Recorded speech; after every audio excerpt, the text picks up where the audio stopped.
გამარჯობა მეგობრებო, ტრადიციულად ვიმყოფებით კარფურში და დღეს მოგიმზადებთ ამ არაჩვეულებრივ, უგემრიელეს, ხრაშუნა, არომატულ და ერთ-ერთ ყველაზე საზაფხულო სალატს შებრაწული სიმინდისგან.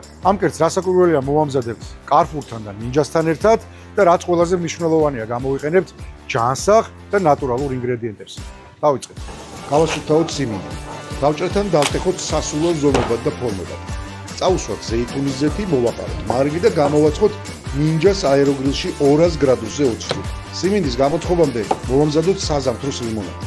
მარწყვით, თაფლით, რეჰანითა და პიტნით. წითელი ხახვი, ავოკადო, პომიდორი, რეჰანი და მწვანე ხახვი დავჭრათ, მოვასხოთ ლაიმის წვენი, ავურიოთ შებრაწულ სიმინდთან და ფეტას ყოლთან ერთად. სალათიც მზადაა. აი ასე ლამაზად გამოიყურება ჩვენი საზაფხულო სალატი. ჩაატარეთ ექსპერიმენტები მეგობრებთან და ოჯახის წევრებთან და რაც ყველაზე მთავარია, აირჩიე უკეთესი კარფურთან ერთად.